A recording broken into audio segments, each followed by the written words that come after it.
예, 안녕하세요. 제 이름은 유홍식이라고 합니다. 해양수산부 국립수산과학원에 근무하고 있습니다. 제가 담당하는 일은 수산물이 생산되는 생산해역의 위생관리를 맡고 있습니다. 특히 폐류가 생산되는 폐류 생산해역에 대한 위생조사와 외국과 맺은 협정을 잘 이행해서 우리나라 수산물이 수출될 수 있도록 하는 일을 담당하고 있습니다.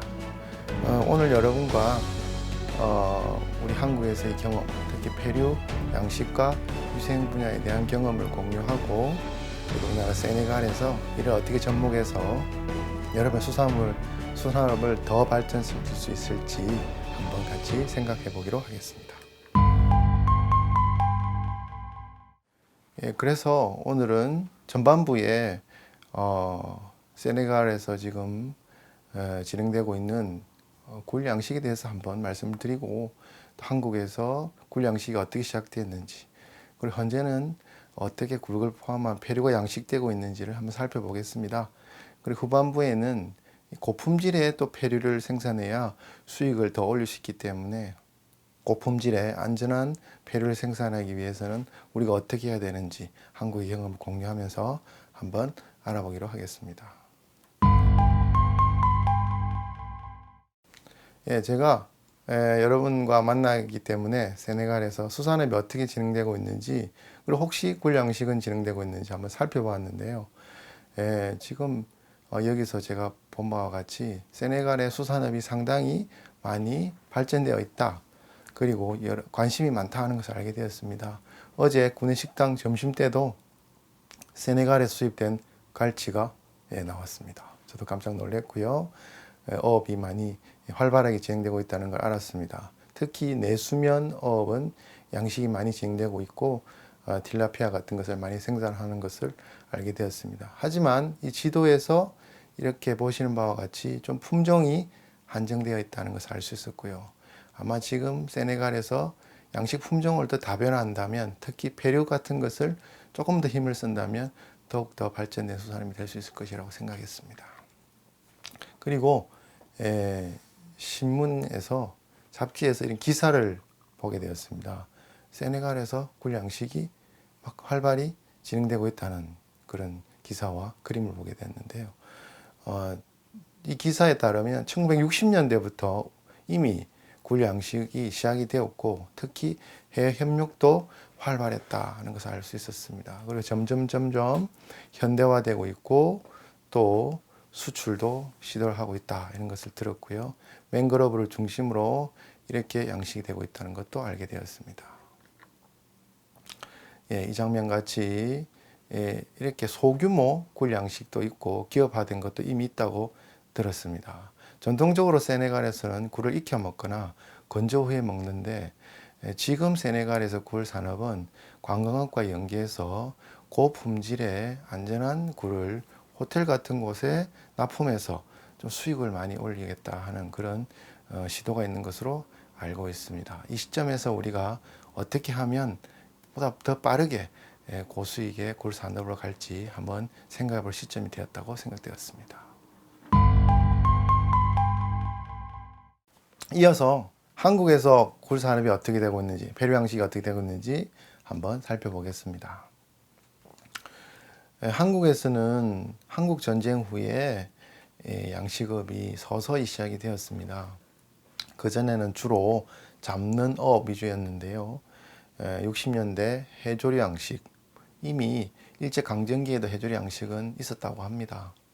60년대에 해조류 양식이 주를 이뤘고 점차 수익이 높은 폐류 양식, 어류 양식으로 발전해 왔고 지금은 상당한 수면적의 양식장이 설치되어 있습니다.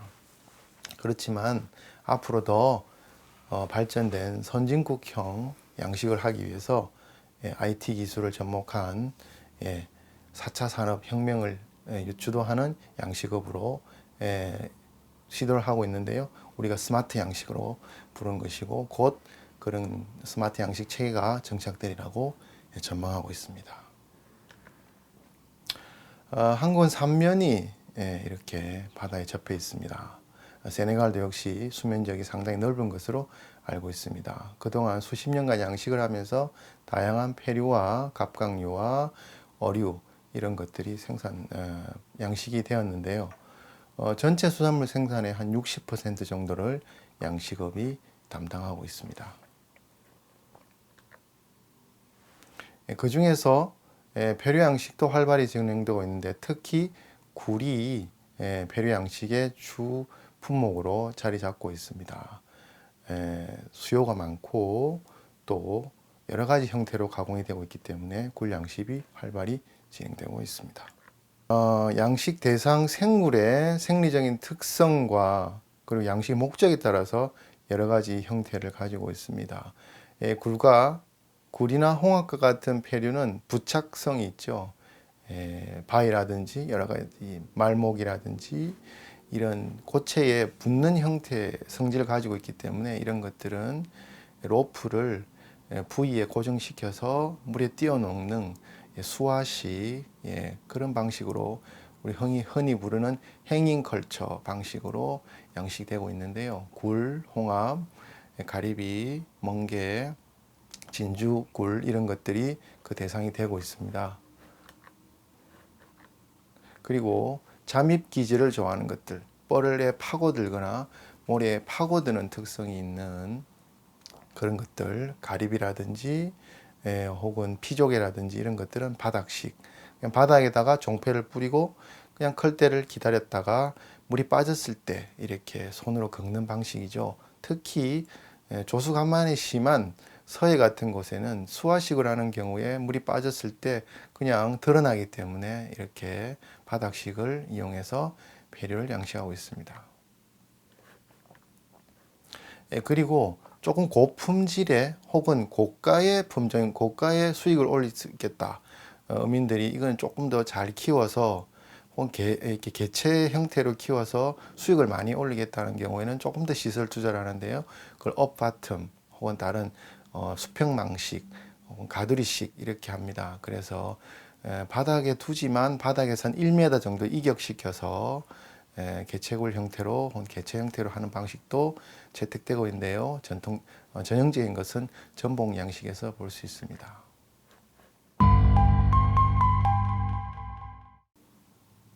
다음은 그러면 과연 굴이 한국에서 많이 생산된다고 했고 왜 세네갈에서 굴을 하는 것이 좋겠다 하고 서두에 말씀드렸는지 굴이 어떤 것인지 한번 살펴보겠습니다.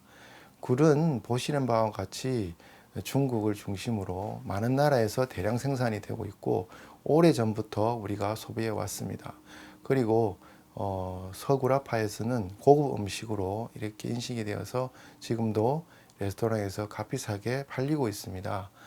한국도 이런 시장에 끼어들어서 많은 수익을 올리고 있는데요. 그만큼 상품성이 있는 페류라고 볼 수 있습니다. 그리고 과거부터 이 페류를 포함한 수산물에 대해서 사람들이 선호하는 경향, 건강한 식품이다 이런 인식을 갖고 있는데 이런 말이 있습니다. 물고기를 먹으면 오래 살고, 클램을 먹으면 지구력이 있고, 굴을 먹으면 더 오래 살아갈 수 있다. 이런 것처럼 여러 가지 우리 몸에 필요한 영양소와 무기물, 유기물들이 많이 들어있어서 선호하는 식품이 되어 왔습니다.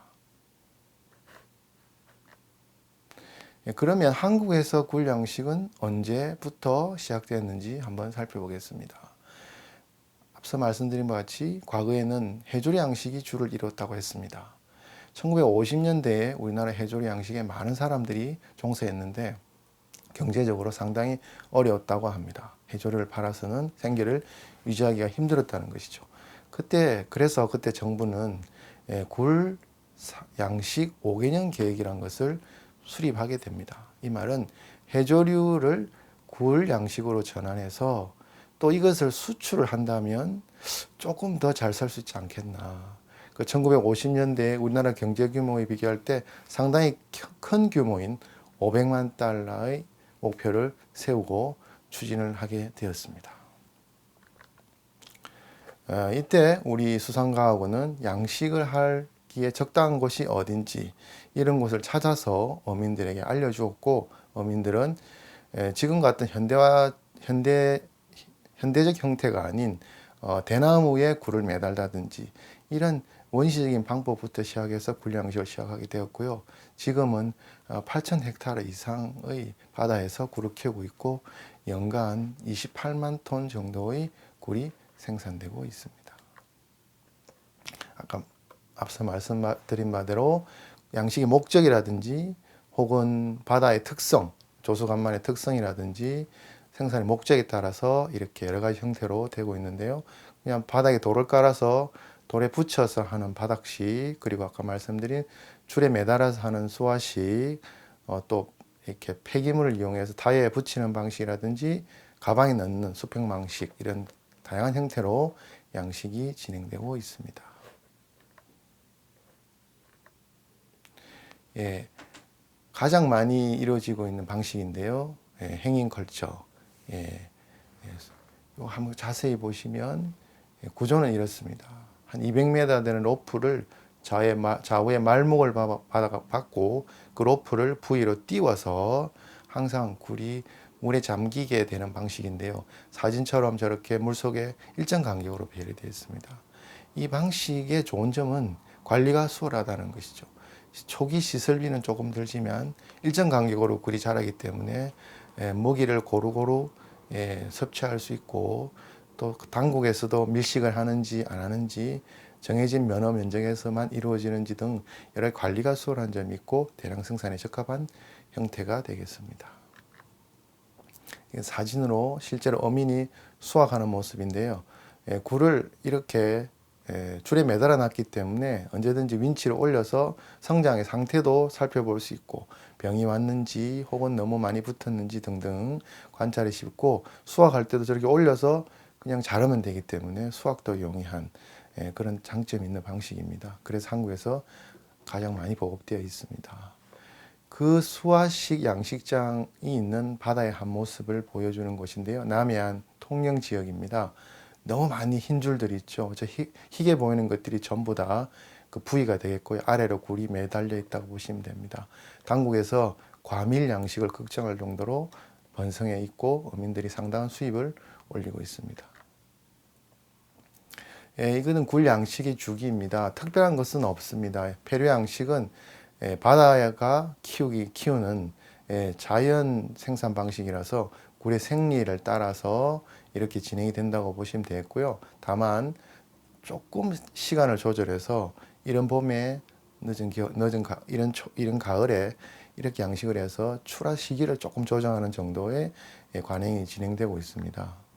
우선 체묘를 합니다. 굴 유생을 가리비 폐주 같은 데다가 붙여 와야 됩니다. 조간대에 가서 가리비 폐주를 줄에 엮어서 붙여두면 자연스럽게 굴 유생이 착상을 하게 되고, 그 착상된 가리비 껍질을 조간대에 가져와서 오랫동안 매달아 두면 햇빛에 노출되고 물에 잠기면서 더 단단히 착상이 됩니다. 그렇게 되면 양식지로 가져와서 본격적인 육성을 하게 됩니다. 그 과정을 또 표현한 것인데요. 대부분 다 자연 체묘 방식입니다. 그냥 굴이 자기 생리 주기에 따라서 바닷물 속에다가 이렇게 알을 싸게 되면 그것들이 떠다니는 것을 그냥 잡아서 키우는 방식이죠. 결국에는 인공적인 것이 잘 안 들어가는, 유생도 자연에서 발생하는 것, 먹이도 주지 않지 않습니까? 먹이도 바닷속에 있는 플랑크톤. 그렇기 때문에 시설비와 인건비만 제외하면 크게 투자할 것이 없는 아주 유리한 양식 조건입니다. 그렇게 되면 이렇게 수화식으로 되어 있는 양식장으로 가져와서 본격적인 육성을 하게 되는데요. 짧으면 수개월, 길게는 1년 정도 키우면 상품성이 있는 굴을 얻을 수가 있고, 수화식이기 때문에 배로 줄을 쭉 따라가면서 손으로 끊거나 자동 채치기로 끊어서 쉽게 수확하고 공장으로 옮겨서 가공을 하게 되는데, 한국에서는 대부분 다 생굴 형태로 수입이 되고요. 소비가 되고요. 나머지는 김장철에 김치의 부원료, 통조림, 냉동물 형태로 가공되어서 수출되기도 합니다. 그리고 당국에서는 양식장 관리뿐만 아니라 보다 우수한 품질의 굴을 보급할 수 있도록 선발 육종도 하고 인공 종묘 생산도 하고 또 삼배채 굴도 만들어서 여름에도 키울 수 있도록 이런 기술 지원을 위한 연구도 진행되고 있습니다. 예, 이거는 우리 굴 산업의 구조라고 보시면 되고요. 대부분 다 양식입니다. 70% 이상이 양식이고 나머지만 자연적으로 생기는 것을 손으로 따서 시장에 출하하고 있고, 비용은 보시면 이 종패를 모으기 위한 시설과 인건비 등등 해서 한 30대 30 정도로 채묘, 노동력, 인건비 그리고 시설 이렇게 구성이 되어 있는데 점점점 노동비가 인건비가 차지하는 비율이 높아지고 있습니다. 앞서 굴 양식 5개년 계획에 따라서 굴이 많이 생산되게 되었다 하는 말씀을 드렸습니다. 그러면 이렇게 많이 생산된 굴을 국내에서 소비할 게 아니라 수출을 하게 된다면, 특히 대한민국이 50년대, 60년대, 70년대는 아직 후진국이었고 외화를 버는 것이 국가정책의 제1목표이기 때문에 수출을 시작하게 되었습니다. 그래서 먼저 문을 두드린 것이 미국 시장입니다. 미국에 가서 우리가 좋은 굴을 생산했으니 사달라고 했습니다. 그때 미국에 있는 보건당국에서 여러분이 아시는 미국 FDA죠. US FDA에서 뭐라고 했냐면 그러면 너희 나라에서는 굴 생산할 때 폐류의 안전, 굴의 안전은 어떻게 보장하고 있냐 했더니 전혀 없었던 것이죠. 오로지 그 당시에는 많이 좋은 굴을 생산해서 얼른 팔자 하는 것이 목표였기 때문에 안전, 위생에 대해서는 전혀 인지를 못했다 했습니다. 그래서 미국에서 우리는 안전을 국가가 보장하는 굴만 수입하겠다 하는 입장을 표명하였고, 대한민국 정부는 미국 정부에 그러면 도와달라, 가르쳐달라 하는 것을 요청했습니다. 전문가를 파견하고 실험실을 만들고 우리가 안전한 굴을 생산할 수 있도록 도와달라 했습니다. 우리가 안전한 굴을 생산해서 팔 테니 사달라는 것이죠. 참 어처구니가 없습니다만은 어쨌든 수입의 단초, 수출의 단초는 거기서 시작되었습니다. 그래서 미국은 FDA 전문가를 주기적으로 파견해 주었고 원조를 통해서 실험실도 지어줬고 저희를 훈련시켜 줬습니다. 그걸 바탕으로 우리가 위생관리라는 것을 시작하게 되었고, 미국과 MOU를 체결해서 우리가 수출하는 폐유 안전은 국가가 보장할 수 있도록 하겠다 해서 1972년에 처음 굴을 미국에 수출하게 되었습니다. 폐류의 안전에 관해서는 중세 시대부터 기록이 있습니다. 유럽의 몇몇 나라들은 굴을 특정 시기에 못 먹도록 한 기록이 있는데요. 과학적이라기보다는 경험에 기반해서 어떤 시기에는 굴을 먹었더니 사람들에게 문제가 있더라 하는 경험을 가지고 굴을 특정 시기에 못 먹더라는 법도 만들어진 적이 있었고요. 아메리카 인디안이 폐류를 먹고 식중독이 일어났다는 기록도 고대 기록이 있다고 합니다. 그러나 폐류위생에 대해서 본격적으로 근대화된 체계가 마련돼 관심이 가진 것은 1920년대에 미국에서 굴을 먹고 장티푸스에 걸린 사건이 발생하면서입니다. 많은 사람이 죽거나 질병에 걸렸고 보건당국에서는 대책을 강구하도록 명령을 받았던 것이죠. 유럽에서도 이와 유사한 사례가 있었다고 합니다. 그 이유를 살펴보면 폐류는 자연산이든 양식산이든 보통 연안에 있습니다. 사람들이 사는 곳과 인접해 있죠. 그래야만 충분한 유기물을 받고 충분한 양의 프랑크톤을 먹을 수 있기 때문입니다. 공해가 없는, 오임이 없는 외해로 나가면 잘 자라지 못하는 특성이 있습니다. 그래서 이 슬라이드에서 보시는 바와 같이 육상에서 사람들이 뭔가를 바다로 버리게 되면 바다는 그냥 그것을 다 받아들입니다. 중국 고사에 해불양수라는 말이 있습니다. 이 말은 바다는 좋은 물과 나쁜 물을 가려서 받지 않고 모두 다 받는다. 성인군자의 도량을 나타낸 말이기도 하지만 실제로 여러분이 바다에 뭔가를 버리면 바다는 다 받아들이게 되고 그 바다에 있는 폐류는 이걸 몸속에 축적하기 때문에 다른 어류나 이런 것에 비해서 더 위험한 그런 상황을 만들 수 있는 또 특성을 가지고 있습니다.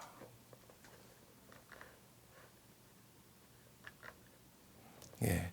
그러면 어떤 위험이 있는지 과학자들이 그동안 많은 연구를 해서 살펴보면 세균, 바이러스, 뭐 독소, 중금속 같은 화학물질 이런 것들이 있습니다.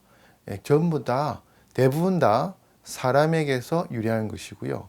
자연독, 우리가 잘 알고 있는 페류독소는 독화된 플랑크톤을 먹고 폐류 속에 독이 축적되는 이건 자연 현상입니다. 오염이 되지 않더라도 이런 현상들은 충분히 일어날 수 있는 개연성이 있죠. 예, 조금 더 상세히 살펴보면 세균 같은 것은 생물학적 위해라고 부르는 것이고요.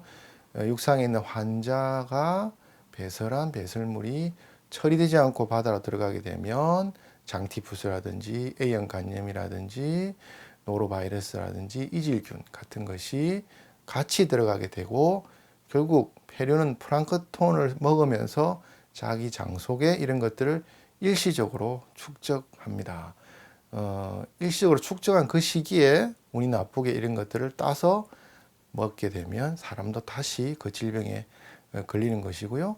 또 바다에 있는 비브리오 같은 세균들도 수온이 높아지면 폐류 속에 축적될 위험성이 있습니다. 그리고 이것은 사람의 인위적인 행동과는 별개의 문제입니다만은 특정 시기에 플랑크톤이 많이 생기는 그런 특성이 바다에 있지 않습니까? 한국 같은 경우에는 주로 3월, 4월, 5월에 그런 현상이 나타나는데 그때 폐류에는 그 독이 그대로 축적되고 이때는 먹게 되면 생명을 잃을 수 있는 위험성도 있습니다. 예. 그러면 자연독과 같이 사람의 행동과는 상관없이 일어나는 것은 막지 못한다 하더라도 나머지 세균이나 중금속 같이 사람의 여러 가지 활동에 의해서 바다로 들어간 것들은 막아야 되는 것이죠. 특히 폐류를 구를 양식하고 있는 인접 지역에서는 철저히 관리할 필요가 있습니다. 파이프라든지 여러 가지 도랑이라든지 강이라든지 하천에 사람들이 뭔가를 버리거나 혹은 배설물이 들어가서 그것이 바다로 가지 않도록 막는 것이 좋고요. 그 다음에 배에서 뭔가를 직접 버린다면 더 문제가 되겠죠. 소형 선박들은 작업을 나갔다가 그냥 뭔가를 다 버리는 그런 관행이 있지 않습니까? 그리고 비가 많이 왔을 때 육상에 있는 것이 싹 썰려 들어갈 수 있고 동물들을 가축들을 사육해서 그런 것 배설물들이 또 들어갈 수도 있는데요. 이런 것들이 못 들어가거나 못 들어가게 하거나 혹은 들어가는 양을 줄이는 것을 우리가 오염원 관리라고 하고 이것도 앞에 말씀드린 여러 가지 위해 요소를 예방하는데 핵심이 되는 그런 것이 되겠습니다. 예, 그러면 아까 말씀드린 대로 바다를 깨끗이 관리해야 되고 여러 가지 위해가 있을 수 있고 오염원 관리도 알겠는데 그러면 기준이 있느냐? 이 기준이 있습니다. 한 100년 전에 기준이 만들어졌죠. 대장균을 보통 기준으로 씁니다.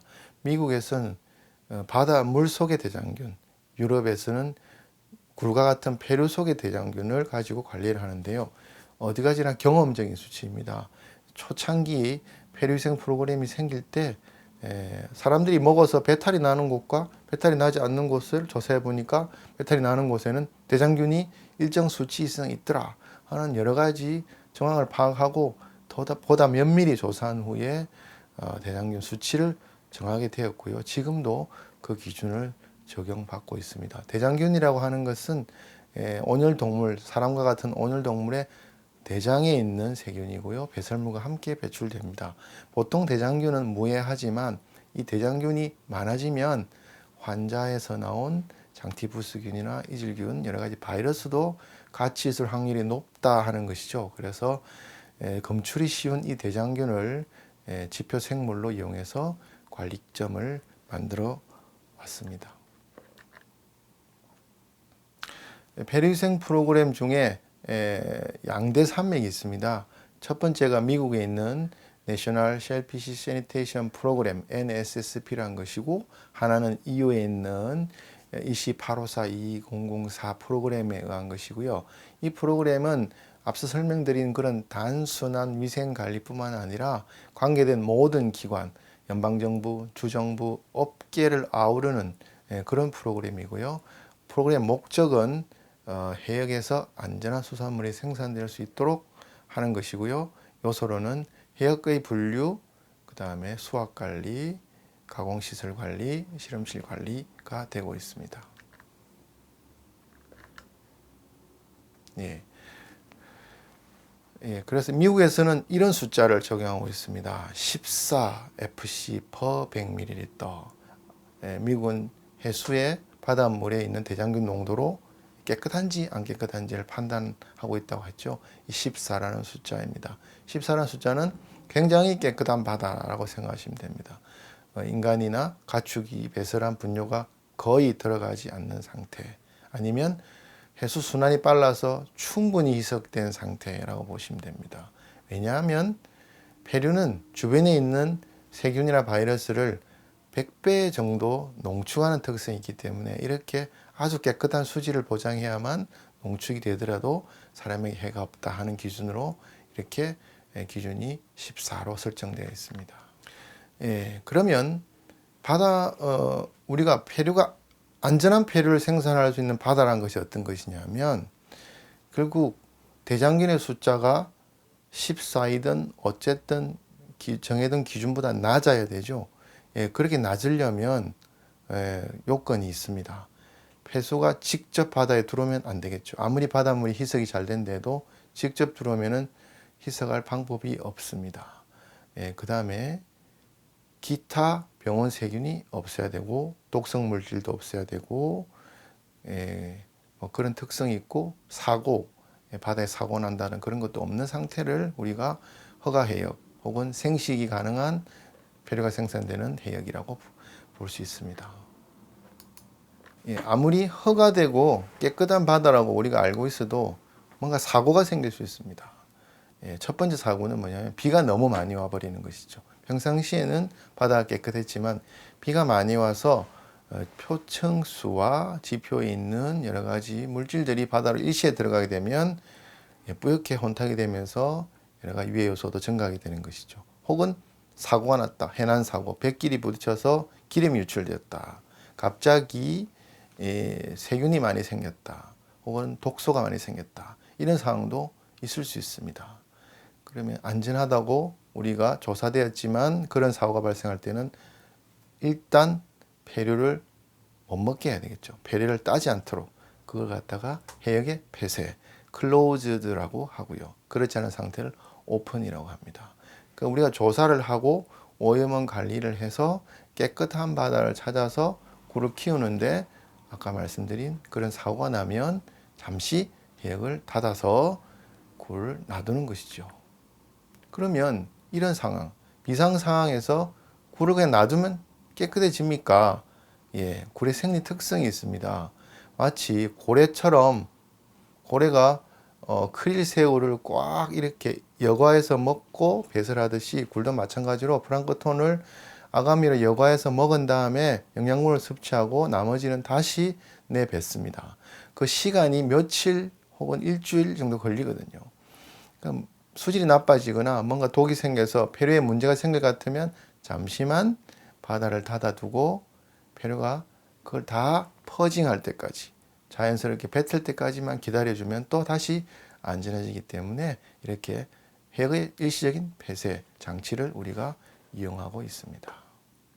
그러면 말씀드린 이런 폐류위생 프로그램 혹은 폐류위생의 기준이 얼마나 엄격한가 한번 생각해 보겠습니다. 초창기에 한국이 미국에 굴을 수출하고자 했으나 미국에서 위생관리를 문제 삼아서 미국의 원조까지 받아서 실험실도 만들고 훈련도 하고 다시 조사해서 10년쯤 뒤에 굴을 수출하게 되었는데요. 얼마나 엄격한가, 얼마나 엄격한 기준을 갖고 있는가 한번 살펴볼까요? 예, 슬라이드 있는 것처럼요. 보통 건강한 성인이 하루에 한 번 내지 두 번 정도 배설을 하게 되고요. 통상 한 2에서 300g 정도의 배설물을 배설한다고 합니다. 그러면 아까 말씀드린 안전하다고 보이는 14 피칼콜리펌 퍼 100ml까지 바닷물에서 희석이 되려면 엄청난 양의 바닷물이 있어야 되는데, 쉽게 설명하면 그냥 미식 축구장, 여러분이 아는 미식 축구장 12개를 스탠드와 바닥까지 해서 이렇게 밥그릇처럼 생긴 거기를 가득 채울 물량이 있어야만 성인 한 명의 변을, 배설물을 희석할 수 있다고 합니다. 그러니까 그 양이 너무 많아져 버리면 아무리 바닷물이 많더라도 희석이 제대로 안 되고, 그러면 결국 폐렴의 장에 축적이 되게 되고 식중독이나 여러 가지 감염병으로 이어질 수 있다는 것이죠. 그러면 14를 맞추기가 얼마나 어려운지 아시겠죠. 결국 오염물질이 들어간 후에 관리는 어렵고요. 미연에 방지하는 것이 필요합니다. 그러면 지금 세네갈에서 어떤 생각을 하셔야 되냐면, 이제 양식을 하고 굴을 키워서 고품질의 것을 만들어서 호텔 같은 걸 통해서 조금 납품을 하고 소득을 올리겠다는 시점이라면 반드시 이 위생 관리를 시작을 하셔서 병행할 시점이라고 보여집니다. 아무리 굴이 맛있고 색택이 좋고 향기로워도 먹고 배탈이 나면 소비자들은 재구매를 하지 않기 때문이죠. 특히 관광업과 연계되었다면 대부분 다 유럽에서 온 관광객입니다. 유럽에는 이미 이와 유사한 프로그램을 가지고 있기 때문에 안전한 굴을 기대를 하고 있겠죠. 그래서 세네갈에서도 이런 시스템을 빨리 도입해서 정착하는 것이 필요하겠습니다. 예, 그러면 이 폐류 위생 프로그램의 키포인트입니다. 4가지가 되겠죠. 우선 안전한 수질, 좋은 수질을 확보하는 것이 안전한 폐류를 생산하는데 핵심이 되겠습니다. 어쨌든 물과 함께 플랑크톤을 이렇게 섭취하는 방식을 취하고 있는 생물이기 때문에 수질, 물 속에 뭔가가 있으면 해가 될 수 있다는 것이죠. 일정 기간 축적해서 내뱉는 데까지는 시간이 걸린다. 그리고 생식용 폐류는 아까 말씀드린 14 피칼콜리퍼 100ml 이하의 수질에서 생산되어야 된다. 그러면 생식을 하지 않는 것은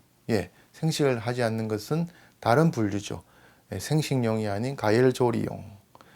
조금 수질이 나쁘지만 어차피 익혀 먹을 것이니까 조금 수질이 나쁜 곳에서 생산해도 상관이 없습니다.